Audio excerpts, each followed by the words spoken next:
How's it going, you guys? It's Scott with Everyday Home Repairs. Now I'm doing a little update on this detached garage and getting a new sub panel installed, but I did notice it's never been grounded. So I'm going to drive in both of these ground rods using two different methods. The first one would be using a rotary hammer drill. This is my cordless Makita. It's about the smallest rotary hammer drill they make, and it's using a SDS attachment specifically made for driving 1/2 inch and 5/8 of an inch ground rods in the ground. Very effective, but I want to do a time test. How fast can I get this in the ground compared to simply using water? And not much water, just using a little bit of water on the ground rod. And am I able to drive that all the way into the ground? And how fast is that compared to the rotary hammer drill? Because to be honest, a lot of the times you might not have a rotary hammer drill. You might not have the specialty SDS bit. So I want to show you this other method because obviously it's cheaper and it might save you a ton of time. So let's jump into it. So here is the weatherhead that will have the cables coming in from our main panel. So I'm going to drop the first 8-foot ground rod right here, and just took a post hole digger and cleaned out a few inches because I will drive these below the surface, just making sure we don't catch that with a mower or anything else in the future. Then a minimum distance of 6 feet away, we have our second location, and we're going to tie those both together with a continuous run of 6-gauge bare copper, which will meet my local code. So first up, I'll drive this one using the Makita hammer drill, and we'll time to see how long it takes and compare that to the second method. Now I'll just go nice and steady with this, and it looks like I'm putting a lot of effort into that, but I'm really just trying to use my body weight.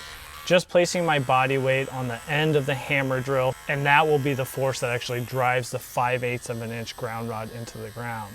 Obviously the first half is going to be the easiest, and you don't want to get too carried away leaning out over the side of your ladder. You don't want to fall off the ladder because you do have a ground rod sticking out of the ground, so that would not be something that you want to fall on.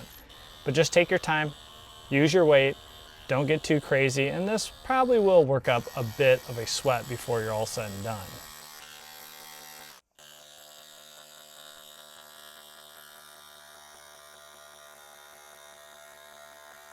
All right, number one is in. We are below the surface. I might sink it just a little bit further, but that is pretty good. And it took right at 5 minutes. Just to note, I did use a 3 amp hour battery. I had 4 bars before this. I now have 1 bar. You might actually drain a 3 amp hour battery on each ground rod. So if you're using this method, just take that as a reference. All right, now on to trial number 2, just using water. Now we'll just use a small amount of water to start this off. And what you want to do is poke a hole, then pour a little bit of water into that hole and repeat the process, trying to push the ground rod further and further with each successive iteration. This usually works fairly easy.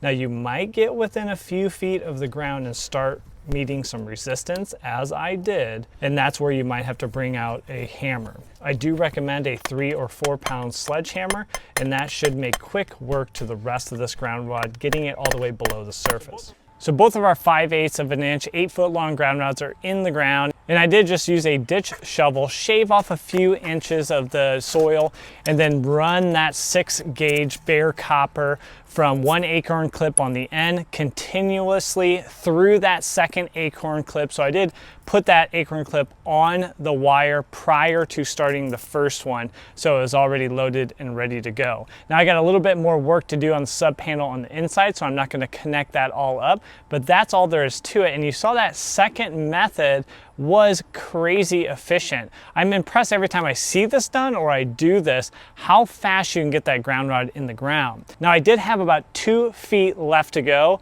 before I did break out a 4-pound sledge to finish that off. But the full cycle from the water, getting it down within 2 feet, to hitting it with the sledge was about 3 minutes and 15 seconds compared to the 5 minutes using the hammer drill and the specialty bit. Kind of the way to go, honestly, but let me know what you guys think down in the comments. Now, if you want to do a sub panel project to a detached garage, Joel Walsman from Electric Pro Academy actually did come on Everyday Home Repairs and do an absolute full install, did an amazing job. You can check out that video right here. Process of connecting from your main panel, trenching that all the way out to a detached garage and getting that connected up so you have power and much more capability out at your garage. So thanks for joining me on this video, and we'll catch you on that next one. Take care.